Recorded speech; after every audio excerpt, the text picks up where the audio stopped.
It was a Thursday morning when the letter came. No return address, no name on the envelope, just our home address typed in black ink on a plain white label, slightly crooked.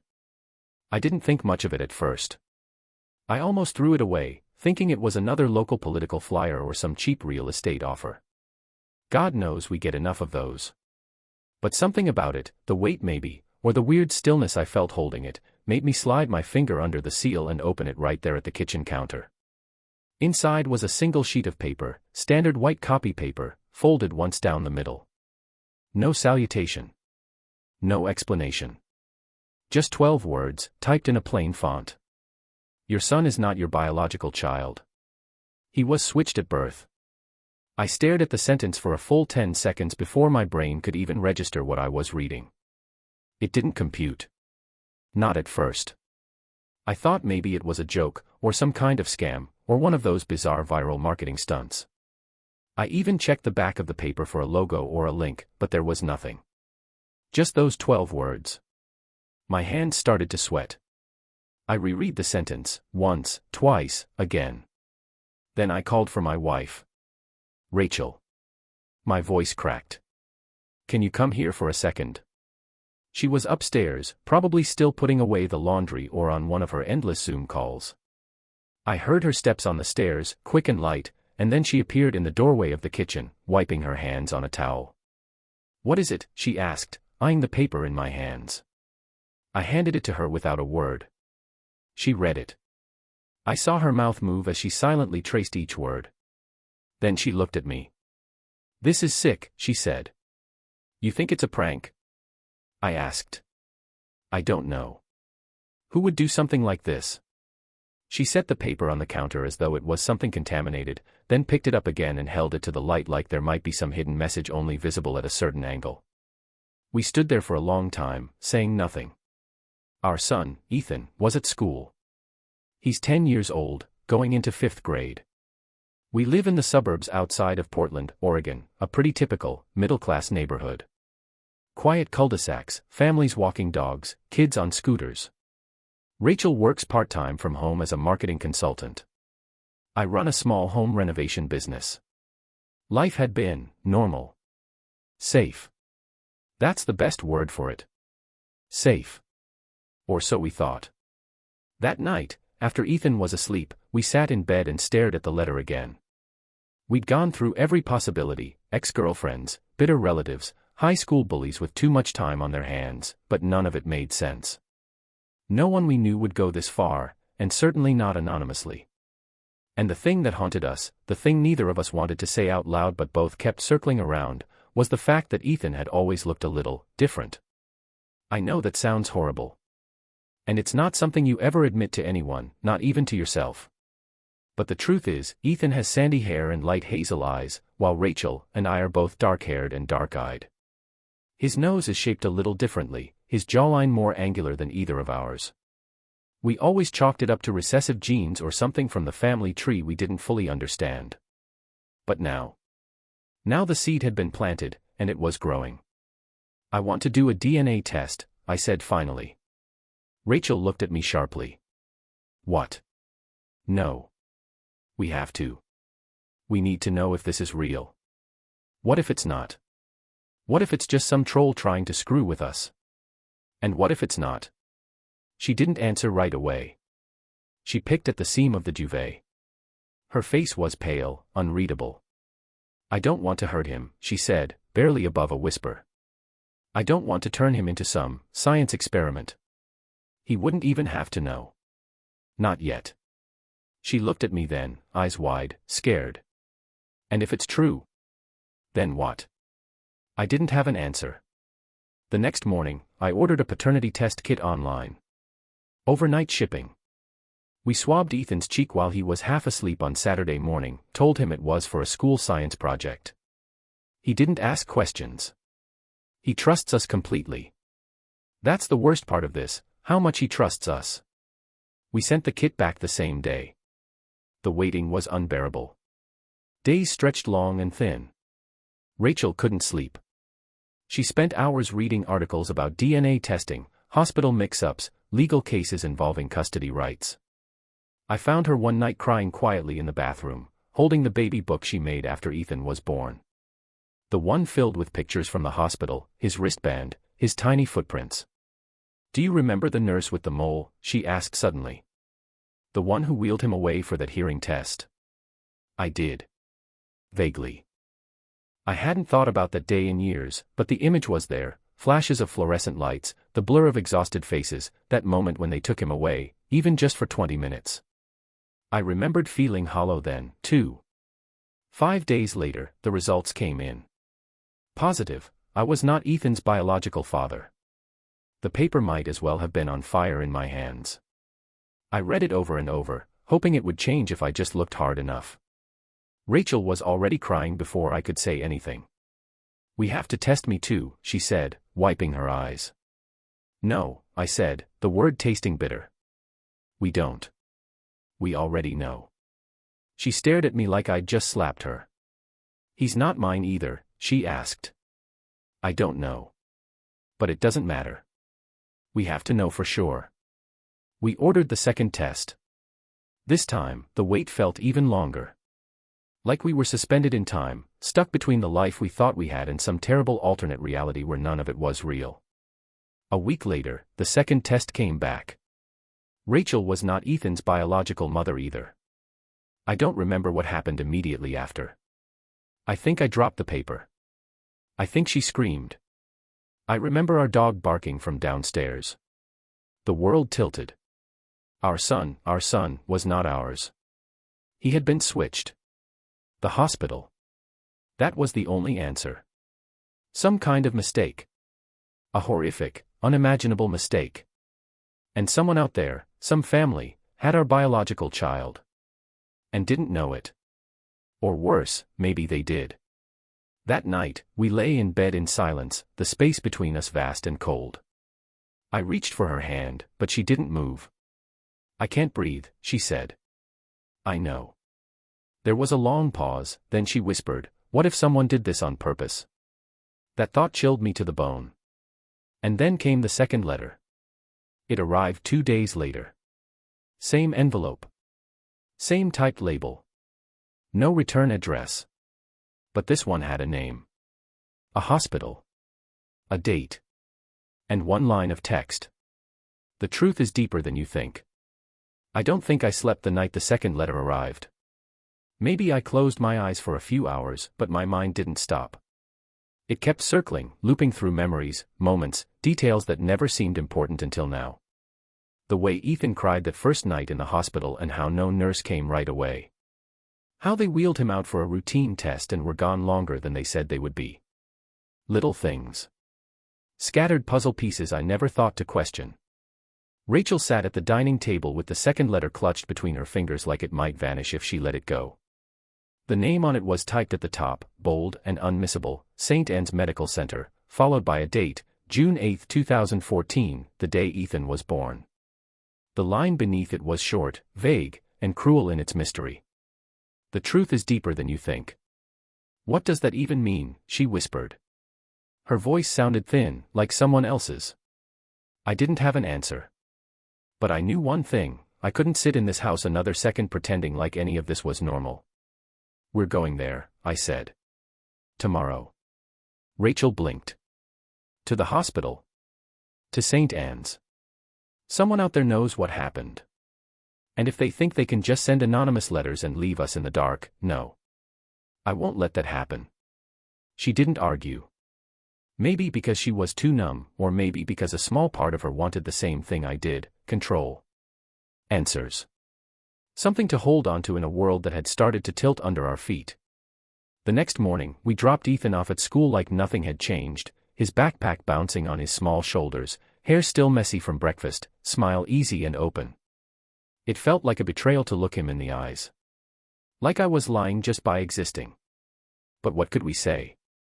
"By the way, your parents might be strangers." We drove to St. Anne's in silence. The hospital was only 25 minutes away, but it felt like a road trip across dimensions. I hadn't been back there in over a decade. It looked the same, more or less. Same low gray buildings, same faded green signage, same parking lot with terrible lines and not enough spaces. But everything felt wrong. We walked in through the main entrance, past the check-in kiosk and the small gift shop that still sold overpriced balloons and teddy bears. I could feel Rachel tense beside me. Her hand gripped mine, tight and cold. At the front desk, we asked to speak with someone in medical records. I told them we were the parents of a child born here 10 years ago and that we needed to review documentation. The receptionist, a middle-aged woman with glasses too big for her face, gave us a neutral smile and tapped at her keyboard. "You'll want to speak with Lydia Morales," she said after a moment. "She's our patient records manager. She'll be down in a few minutes." Lydia Morales was maybe in her late 50s, with curly gray hair pinned back and eyes that had clearly seen too much. She led us down a hallway that smelled like antiseptic and coffee, into a windowless office stacked with file boxes and humming computer towers. She motioned for us to sit. "How can I help?" she asked, businesslike but not unkind. I looked at Rachel, then back at Lydia. "Our son was born here in 2014. June 8th. His name is Ethan Bennett. We've recently received some troubling information. We need to see his birth records. Who was present? Which nurses? Anything." She nodded slowly, not surprised but cautious. "I can pull the electronic files for that date," she said. "But I'll need to verify your identities first." We handed her our licenses and waited in tense silence while she tapped into her system. Her eyes scanned the screen, brows furrowing just slightly. "Ethan Bennett," she murmured. "Room 313. Delivered by Dr. Sherwood. Nurse on call was Lisa Caraway. And, what?" Rachel leaned forward. "There's a note here. Says there was a temporary staffer assisting that day. A woman named Angela Pierce. Doesn't look like she was a regular nurse. She was hired on a short-term contract through an agency." I sat up straighter. "What kind of agency?" "Temporary nursing services. We use them when we're understaffed. Doesn't happen often. But let me print this for you." She handed us a slim packet with the basic details of Ethan's birth, time, weight, delivery notes, and at the bottom, listed among the attending staff, was the name, Angela Pierce, temp. Rachel pointed to it. "Can you give us her contact information?" "I'm afraid I can't give you personal info," Lydia said, frowning. "But if you leave your number, I can try to reach out on your behalf." We did. We thanked her and left the office, heads spinning. In the parking lot, Rachel stopped walking and turned to me. "You saw her name, didn't you?" "Yeah. Angela Pierce." She nodded slowly. "I know that name." My heart skipped. "From where?" She shook her head. "I don't know. It's just familiar." Later that night, I pulled out a box of old paperwork and photo albums from the closet. Hospital documents, congratulatory cards, blurry photos from delivery day. And then Rachel gasped. She held up a photo, one I barely remembered taking. It showed Rachel in her hospital bed, exhausted but smiling. In the corner of the frame, just behind her shoulder, was a young woman in scrubs. She wasn't looking at the camera. Her hair was blonde, tied back tight. She had a freckled face and sharp, narrow eyes. "That's her," Rachel said. "That's Angela. She's the one who took Ethan to the nursery." I remember now. I stared at the photo. A cold weight settled in my chest. Rachel whispered, "She's the one with the mole. The one I told you about." Now it made sense. The odd delay. The feeling Rachel had brushed off as new mother nerves. The nurse who took our son out of the room and brought someone else back. "What do we do?" she asked, her voice shaking. I didn't know. But then the phone rang. A number we didn't recognize. Rachel answered it on speaker. A woman's voice, low and calm, "You're looking for answers. Stop. You don't understand what you're dealing with." Rachel froze. "Who is this?" Silence. Then, "Angela Pierce is dead. She died 6 years ago. And if you keep digging, someone else will too." The line went dead. Rachel stared at the phone like it might explode. I slowly sat down, my knees giving out. "This isn't just a mistake," I said.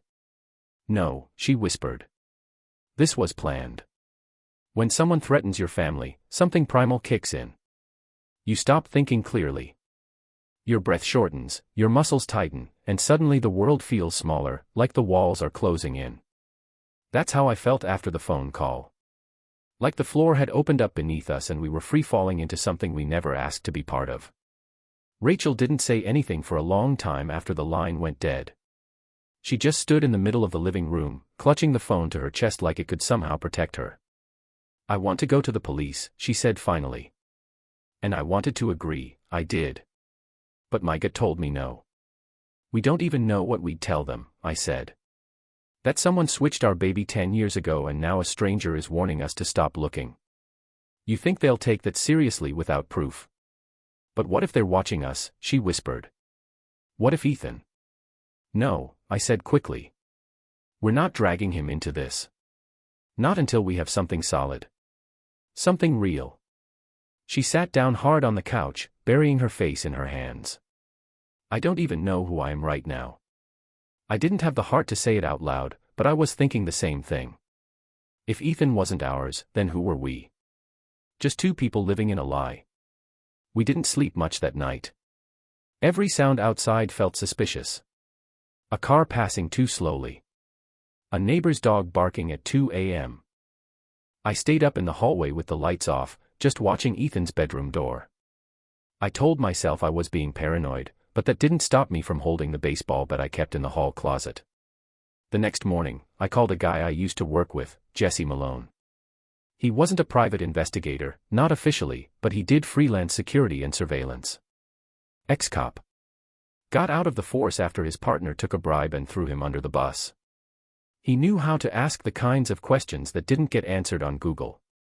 I didn't tell him everything, just enough. I told him about Ethan. About the hospital. About the letter. And I told him I needed to know everything about Angela Pierce. He didn't ask why. "I'll get back to you in a couple days," he said. "You didn't hear this from me." In the meantime, Rachel couldn't sit still. She started digging, and I mean really digging. She went back through her emails from the hospital stay, her insurance records, even her Facebook posts from that week. Most of it was just baby talk and congratulations from friends. But then she found something strange, a message from an old college classmate named Heather, dated the day after Ethan was born. It said, "He looks just like you. But wait, wasn't your room 312?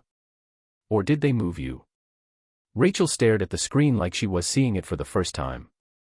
"I forgot all about this," she said. "But I was in 313. Not 312.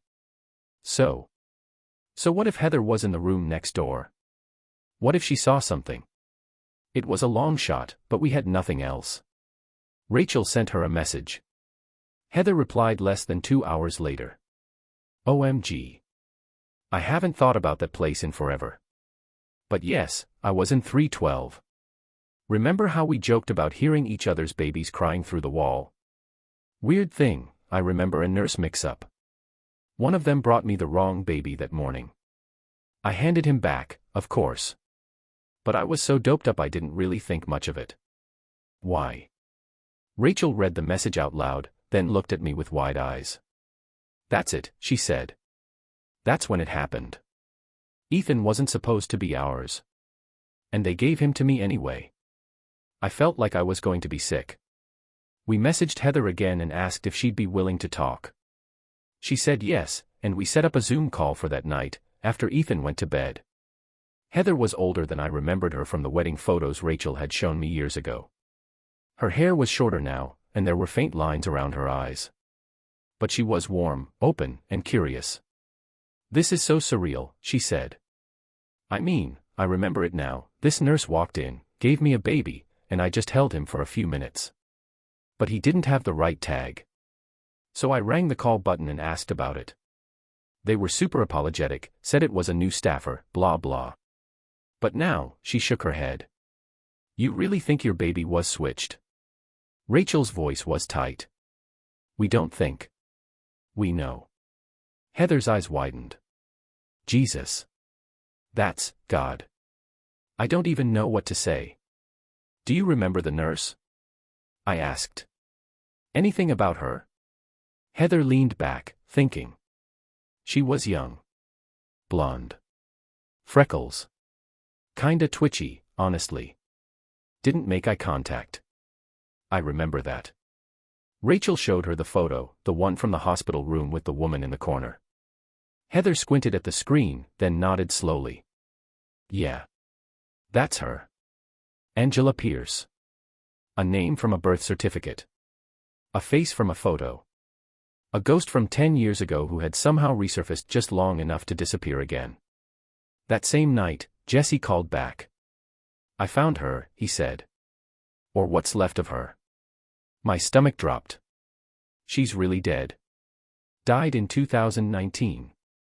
Car crash. Hit and run. It was ruled an accident, but the case files are thin. Like, too thin. Rachel and I exchanged a look. There's more, Jesse said. Before she died, she bounced around a lot. Texas. Arizona. Oregon. Always short-term contracts. And always in maternity wards. But get this, 3 other hospitals she worked at had suspicious incidents. Parents reporting strange behavior, complaints about babies being gone too long for tests, one even filed a report saying their baby looked different when he came back. Nothing stuck. Nothing went to court. Jesus, I muttered. It gets worse, he said. There's no record of her before 2008. No birth certificate. No family. It's like she just appeared. What does that even mean? I don't know. But she wasn't just a bad nurse. She was part of something. I leaned against the counter, heart pounding. Something like what? Jesse lowered his voice. Let me ask you something. Do you ever wonder why you got those letters now? Every minute of every day. Then ask yourself this, who knew the truth, and why are they telling you now, after 10 years? Rachel stood in the doorway of Ethan's room that night, watching him sleep. I came up behind her, wrapped my arms around her waist. We have to find the other child, she whispered. Our child. I nodded. And the people who did this. We find them too. We didn't know it yet, but someone was already watching us. Listening. Waiting.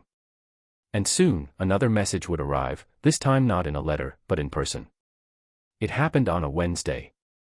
The kind of ordinary weekday where nothing's supposed to go wrong. Ethan had a dentist appointment after school. Rachel was working late, some backlogged paperwork at the practice, and I was stuck in traffic off Route 62, trying to make it to the pickup line before the clock hit 3:15. I was still processing everything from the night before, running mental laps around what Jesse had told us, when I saw him. A boy. Alone. Standing at the far end of the school fence. Red hoodie. Blue backpack. Face turned slightly, like he was waiting. And for a second, just a second, I thought it was Ethan. But the closer I got, the more I realized it wasn't. He looked like Ethan. Not exactly, but close enough to freeze something deep in my chest. Same lean frame. Same hair. Same way of standing, tilted to one side like his shoes never quite fit. But this boy's eyes were darker. His expression older, harder, like he'd seen more in 10 years than most adults did in 50. I pulled the car over without thinking. Rolled down the window. Hey, I said gently. Are you okay? You waiting for someone? He turned, looked right at me. And I swear to God, there was a flicker of recognition in his eyes. Not fear. Not confusion. Something else. Familiarity. You're Ethan's dad, he said, flatly. No question. Just a statement. My mouth went dry. Yeah, I said carefully. Do you know Ethan? But he didn't answer. He just dropped something into the grass and walked off. Like nothing had happened. Like he hadn't just cracked the surface of my world open with 5 quiet words. I waited until he disappeared around the corner, then got out and crossed to the fence. My heart was hammering as I scanned the grass. And then I saw it, partially buried in dirt and old leaves. A photo. It was small, torn at the edges, and faded with age. But when I brushed it clean, I saw it clearly, a newborn baby, swaddled in a blue blanket. Hospital wristband. Someone had circled the date in pen, June 8, 2014, and written a name across the top in tight, almost angry cursive. Ben. Not Ethan. Ben.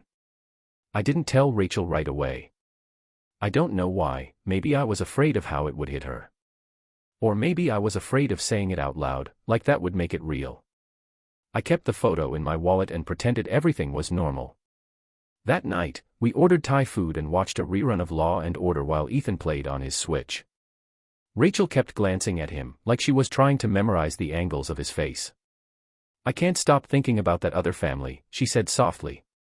If someone took Ethan from us, then someone else lost him, too. What happened to them? I looked at Ethan, who was hunched over the game, giggling at something on the screen. I don't know, I said. But maybe it's time we find out. Rachel nodded. I want to meet them. Whoever they are.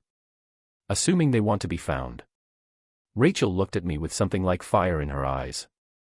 Then we make them want to. That night, I called Jesse again.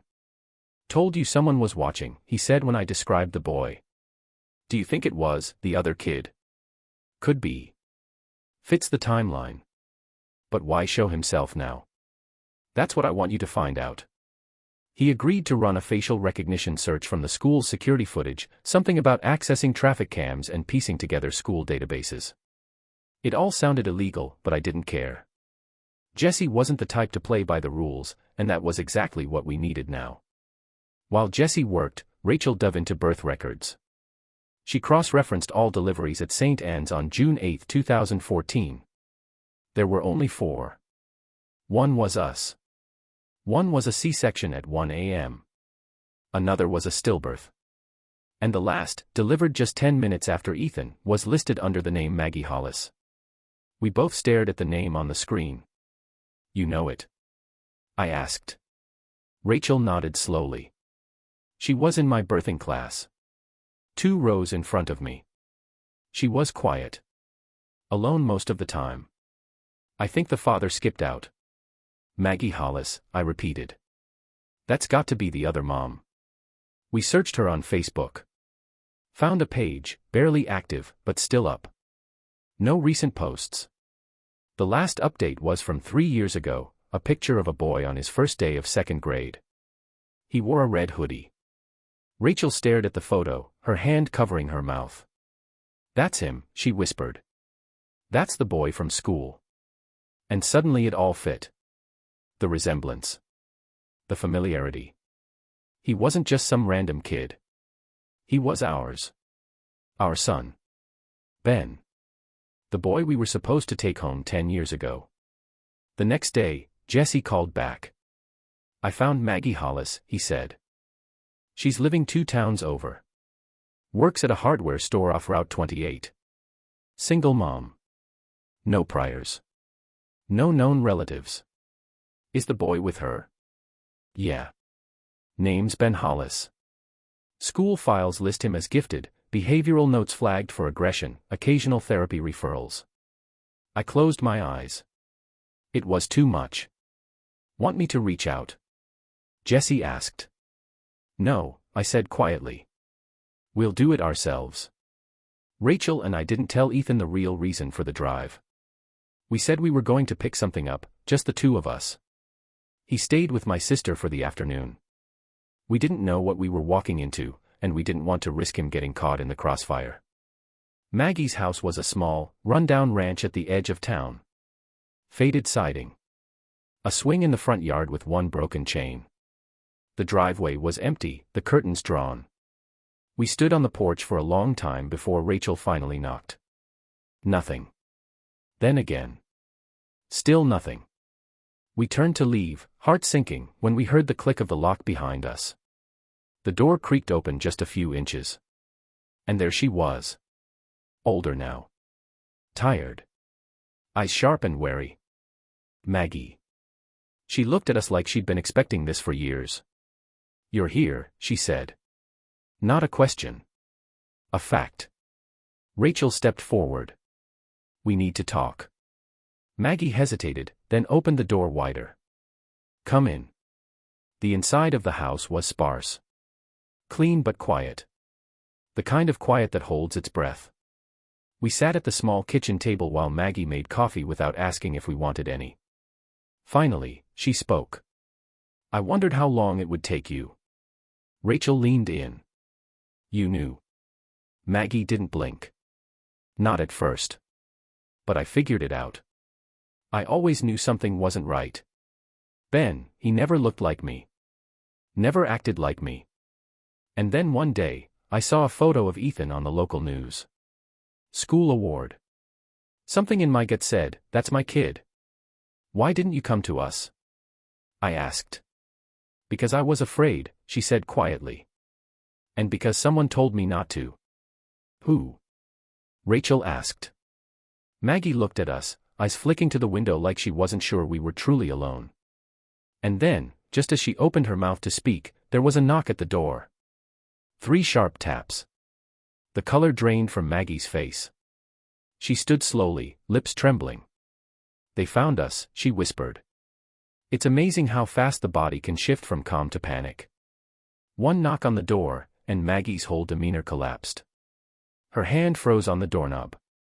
Her breath caught mid-sentence. Rachel and I exchanged a look, something between fear and disbelief. Maggie, I said slowly, who is it? But she didn't answer. Instead, she turned toward us with a strange sort of resignation in her eyes, like she'd known this moment was coming but prayed it would never arrive. The knock came again. Louder this time. Heavier. Measured. 3 knocks. A pause. Then 3 again. Rachel stood up. We're not opening that door until we know who's out there. Maggie didn't move. They always knock like that. It's how they let me know it's them. My throat tightened. Who, Maggie? Who are they? She looked at us with a hollow kind of grief. The ones who made the switch. The ones who've been watching all of us. I don't know who they are exactly, but they come when I talk too much. When I dig. The air in the room thickened. A cold silence pressed against us. The doorbell rang, just once. Maggie seemed to snap out of her trance. She turned sharply, walked over to the door, and without warning, flipped the deadbolt and cracked it open 2 inches. A voice spoke from outside, male, calm, and oddly friendly. Miss Hollis, we'd like to speak with you for a moment. Nothing official. Just a friendly visit. Rachel stepped forward. We're here with her. Who are you? The men outside paused. Then you must be the Whitakers. I was wondering when you'd show up. I felt my fists ball at my sides. How do you know our name? No answer. Instead, a white business card slid through the crack in the door. Maggie hesitated, then bent down and picked it up, handing it to me with trembling fingers. There was no company logo. No address. Just a name, in small, embossed black letters. Lincoln Merrow. Family Liaison Consultant. I stared at it like it might burst into flames in my hand. Rachel took it from me, flipped it over. On the back, there was a single line written in ink. Truth protects no one. But silence preserves peace. Rachel whispered, what the hell does that mean? I turned back to Maggie. Do you know him? She nodded, just once. He's come here before. Same card. Same words. The first time was after I called the hospital. Tried to ask for records. They said I wasn't authorized, and then 2 days later, he showed up on my doorstep. Said it was a clerical mistake. Told me to let it go. Rachel looked ready to explode. And you did. What choice did I have? Maggie snapped. I was alone. A single mom. Working 2 jobs. And he knew everything, my address, my boss, my sister's name. He even mentioned Ben's first-grade teacher. Like he was warning me. I stared at the door, willing myself to open it, but something in my gut screamed no. Is he still out there? I asked. Maggie peeked through the curtain. Her voice was soft. He's gone. We waited 5 more minutes just to be sure, then stepped out onto the porch. Nothing. No car, no footsteps. Just wind and birdsong and the distant sound of a lawnmower. Back inside, Maggie poured herself a drink, vodka, straight, from the freezer. She didn't offer us any. He said it wasn't about money, she murmured. Said it was about placement. About giving babies the life they were meant for. Rachel blinked. Placement. You mean this wasn't an accident? Maggie met her eyes. No. It wasn't. Not for us. I was told my baby was premature. That he had complications. They whisked him away, and I didn't see him again for nearly 12 hours. And when they brought him back, I thought, maybe he just looked different. Newborns change. Right. But didn't you? I stopped myself. Didn't you feel it? That something wasn't right. Every day, she said. But when you're scared and tired and alone, you trust the people in white coats. You tell yourself it's hormones. Grief. Exhaustion. Rachel's voice cracked. What kind of people do this? Maggie looked down into her glass. I don't know. But I think it's bigger than a nurse with a twisted plan. Angela Pierce was just a cog in the machine. And just like that, a new word settled into my chest like lead. Machine. Not a person. Not a mistake. A system. Maggie went to a cabinet and pulled out a file folder, worn, creased, stuffed with papers. She slid it across the table to us. I started digging 5 years ago. After Ben asked me why we didn't look alike. I found records that don't match. Birth certificates that were amended. And I found other parents. Online groups.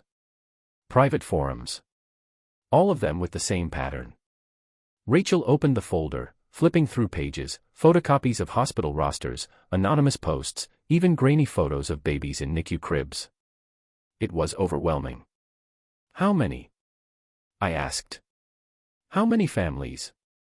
Maggie exhaled. I know of 9 for sure. But there could be dozens. Maybe more. It's like they were distributing children. The words made me sick. Rachel looked at her. Why? What do they get out of it? I don't know, Maggie said.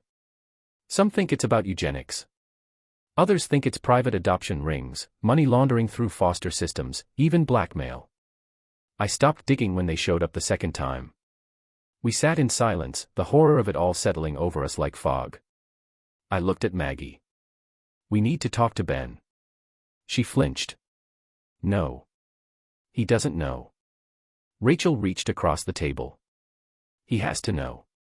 Maggie shook her head. You think it's that easy? He's 10 years old. He's already been through hell. You want to tell him his entire life is a lie? That the people he thinks are his parents are strangers, and the strangers in front of him are his blood? I didn't have an answer. Because she was right. And also completely wrong. Before we could respond, the front door creaked open. We all jumped. Ben stood there, backpack slung over one shoulder, red hoodie slightly too small now, a sliver of dirt on his cheek. He looked from Maggie to us, then back again. Who are they? He asked, not afraid. Just curious. Maggie froze. Her voice caught in her throat. Rachel stood up. Hi, Ben, she said gently, voice quivering. I'm Rachel. And this is Adam. Ben frowned. I know. I saw your pictures. You saw our pictures. He nodded. The men who came last time showed me. Said I might meet you someday. Maggie's face crumpled. Ben, I'm sorry. I didn't want. Ben shrugged. I already know something's weird. I just didn't know how weird. He looked at us again, this time with a flicker of something new. Hope. I've seen him before, Ben said, pointing at me. At the school. You were in the car. Rachel's voice broke. We've been looking for you. Ben looked down at his shoes. Then whispered, I've been looking for you too. I'll never forget the look on Rachel's face when Ben said those words. I've been looking for you too. Like something inside her cracked open, equal parts joy and devastation. She reached out, slowly, not wanting to scare him, her hand hovering in the space between them like she was trying to touch a memory that had somehow grown into a person. Ben didn't move. He didn't step back either. Maggie stood frozen near the kitchen table, like she couldn't breathe, and I could feel the weight of her guilt radiating across the room. The air was thick with something unspoken, something raw and irreversible. "Do you want to sit down, Ben?" I asked gently, not pushing, not expecting. He hesitated, then nodded, slipping off his backpack and sliding into the chair next to Rachel. She looked at him like she wanted to cry, but she kept it together. Barely. "I don't understand everything yet," Ben said, picking at the sleeve of his hoodie, "but I know I don't belong here. I mean, I do, but not really." He looked at Maggie. "You lied to me." Her eyes welled. "I know. I thought I was protecting you. I didn't want you to hate me." Ben didn't answer. He looked down at the table, then over at us. "So, are you my real parents?" I swallowed hard. There it was. The question that changed everything. "I don't know if real is the word," I said carefully. "But, yes. You were born to us." And Ethan, he was born to Maggie. His brow furrowed. "So we were, switched." Rachel nodded, her voice a whisper. "At the hospital. The day you were born." Ben was quiet. Then, with disarming calm, he said, "That's messed up." We all laughed, a shaky, desperate kind of laugh. Even Maggie let out a strangled chuckle. It didn't erase the pain, but for a moment, it made the truth survivable. "Do you want to meet Ethan?" Rachel asked.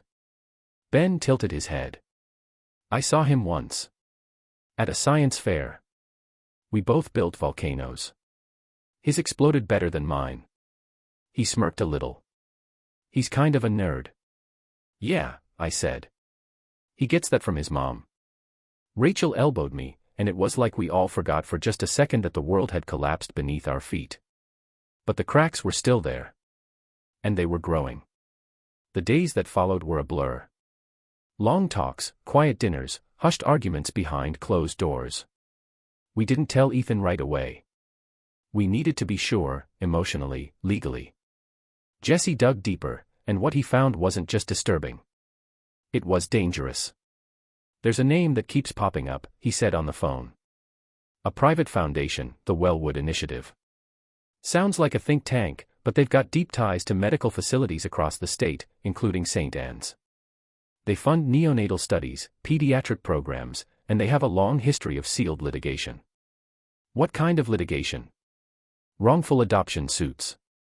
Missing child reports that were quietly withdrawn. Parents who recanted after private settlements. So it's bigger than just a nurse with a god complex. Way bigger. I think Angela Pierce was part of something, maybe not the ringleader, but definitely involved. And this Lincoln Marrow guy." Jesse sighed. "Not a ghost, but close. No social media, no business licenses. The only trace is a decades-old article from a medical ethics panel in D.C. He was listed as a liaison strategist for an unnamed donor group. Meaning he's the guy they send when they want things to disappear." We filed for a private hearing at the county court. Maggie came with us. She didn't have to, but she did. Her lawyer said we could sue the hospital, the state, maybe even the board that licensed Angela Pierce. But none of that would fix the part that mattered most. Our boys. 2 lives lived in the wrong story. When we finally told Ethan, it was a sunny afternoon. We sat him down in the living room. Rachel held his hand. My throat was dry. "There's something we have to tell you," I started, and from the way his eyes widened, I could tell he already sensed it was big. Bigger than a bad grade or a broken rule. We told him everything. Piece by piece. He didn't cry. He didn't scream. He just sat there, blinking. Processing. "So, you're not my real parents?" he asked, barely above a whisper. "We are," Rachel said quickly. "We raised you. We love you. That's never changed. You're our son, Ethan. But I have another mom." I nodded. "Her name's Maggie. She's kind. Smart. She's been raising a boy named Ben. He's our biological son. And you're hers. He looked down at his hands. So, we're like twins. But not. Something like that, I said. There was a long silence. Can I meet him? Rachel's eyes shimmered. You want to? Ethan nodded. I think we should know each other. Since we got switched and all. God, he was brave. Braver than we'd ever been. The day Ben and Ethan met, it was just the four of us, Rachel, me, Maggie, and the boys, in a quiet park near the lake. We told them they didn't have to talk if they didn't want to. They could just walk. Kick a soccer ball. Sit under a tree. But from the moment they saw each other, something clicked. They didn't hug. Didn't cry. They just stood there, looking at one another like they were staring into a mirror from another universe. Then Ethan said, "So, you're the science fair guy." Ben smirked. I should have won. And just like that, they were off. Tossing a football, comparing Switch games, arguing over Marvel vs. DC. Like brothers who'd been apart, but not lost. Not really. That night, Rachel and I sat on the back porch, watching the stars peek out over the trees. Do you think it'll ever feel normal? She asked. I shrugged. I don't know if it should. She leaned her head on my shoulder. I miss the simplicity of believing. Believing what? That the world was fair. That babies don't get stolen. That hospitals don't lie. That love is enough. I looked down at her. Love is enough. But it doesn't fix everything. It's just what gets us through. She nodded. Still. I wonder sometimes. What if we hadn't gotten the letter? What if we never knew? I thought of that. A lot, actually. I guess some secrets find their way out, I said. Even if it takes 10 years. We sat there for a while. Quiet. Still. Holding on to the only truth we had left. Some doors don't close. They stay open. For grief. For love. For whatever might come next. It's strange, the way life can fold in on itself. The past comes back like an echo, not to haunt you, but to complete you. As if the truth was never meant to stay buried, only hidden until you were ready to see it. It had been 3 weeks since the boys met. 3 weeks of cautious steps and impossible conversations. Rachel and I met with a therapist. So did Maggie. The boys went twice, once together, once apart. And slowly, a rhythm emerged. Awkward visits turned into weekend sleepovers. Ethan started texting Ben every night before bed. They called each other bio brothers like it was some private joke. Sometimes Rachel and I would hear them laughing down the hall and just stop whatever we were doing. Just listen. Like the sound itself was sacred. But the truth was still a mess. A legal mess. A moral one. And in the middle of it all, Lincoln Marrow returned. This time, he didn't knock. He waited for me outside my office, corner of Grant and 12th, right next to the pizza place where Ethan used to throw tantrums over pepperoni slices. He stood by the curb like he belonged there, in a dark coat, calm eyes, and a faint smile that made my skin crawl. "Mr. Whitaker," he said. "Do you have a minute?" I should have walked right past him. But I didn't. "What do you want?" "To make sure you understand the full cost of what you're about to do." "I don't need a warning," I snapped. "No," he said. "You need perspective." He handed me a folder. Plain. No markings. No seal. Just paper. I opened it. Inside were names. Dozens. Maybe 100. Typed. Labeled. Sorted by hospital and year. Births. Transfers. Adoptions. Quiet settlements. These children were never reported missing, Lincoln said. Not one. Because their parents either never knew, or were convinced it was in the child's best interest. I looked up at him. "You stole lives. We offered futures. You swapped children like property." "No," he said. "We placed them where they would thrive. The system was failing these babies. Poverty. Abuse. Neglect. Do you know how many of them went on to live better lives? Safer lives? And who decided that? You. Lincoln didn't answer. Why us? I asked. Why Maggie? Compatibility. Socioeconomic indicators. Psychological evaluations. All kinds of invisible math. You were deemed ideal. Ethan isn't a project. No, he said. He's proof. I wanted to hit him. Or scream. Or both. Instead, I asked the question that had haunted me since the first letter. Why tell us now? Why the letter? For the first time, Lincoln looked uncomfortable. He glanced down the block, like someone might be listening. We didn't, he said. It wasn't from us. Then who? He shook his head. I don't know. But whoever it was, they want the machine to fall apart.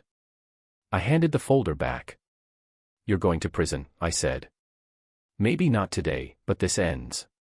His face didn't flinch. Then I suggest you start protecting your son. That stopped me cold. What does that mean? Lincoln leaned in, too close. You've stirred up something bigger than you understand. And when this burns down, the people who built it won't go quietly. Then he walked away. Just like that. Into the crowd. Gone. I didn't tell Rachel about Lincoln's visit until later that night. We were sitting in the garage, the only place left in the house that felt untouched. She listened in silence. Her hands trembled. He threatened Ethan, she asked. He warned us. Same thing. She nodded. I'm calling Jesse. Jesse connected us with a federal investigator working off record. We gave them everything, Maggie's files, the photos, the folder Lincoln gave me. The names.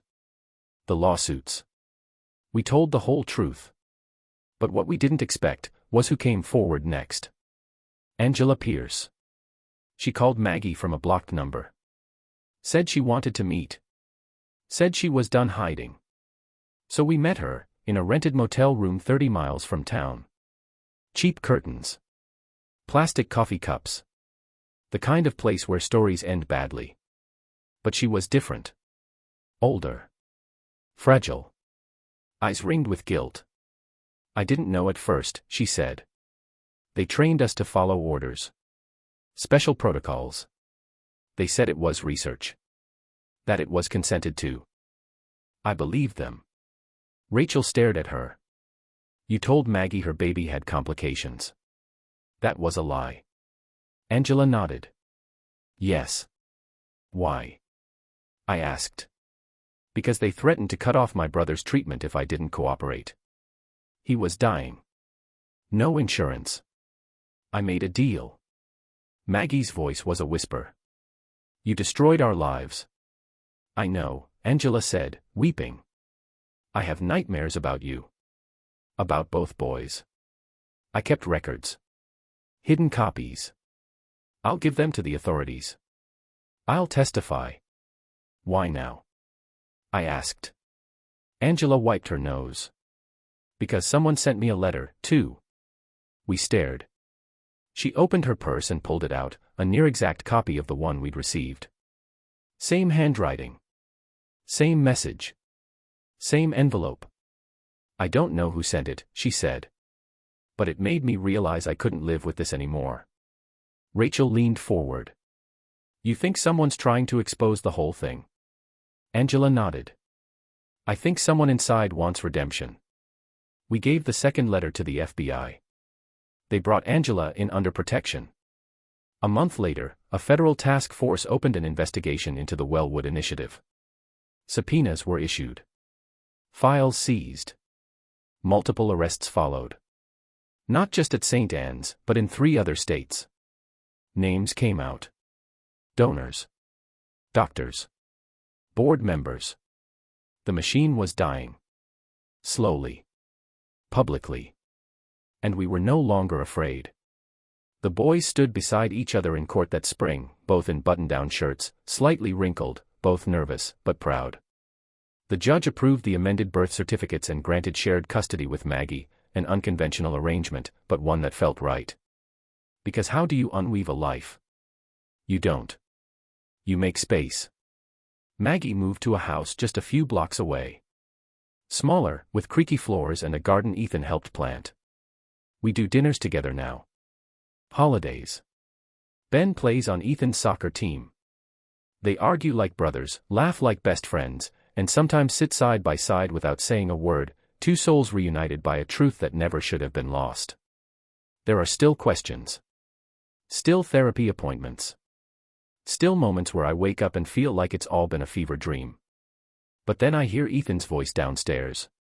Or see Rachel smiling at Ben as he tells some absurd story about school. Or I catch Maggie looking at Ethan like he's a miracle she never expected to meet, and I know. We survived this. All of us. The last letter came a few weeks ago. No return address. Inside was a photo. 3 babies, lined up in NICU cribs. Swaddled. Sleeping. One of them was Ethan. On the back, just 5 words, written in the same careful hand. You weren't the only ones. No signature. No explanation. Just the truth. Still unfolding. Still alive. Because the truth doesn't always heal. Sometimes it scars. But it also frees. And in the end, freedom is the only thing worth fighting for. Even if it comes at a cost. Even if it starts with a letter.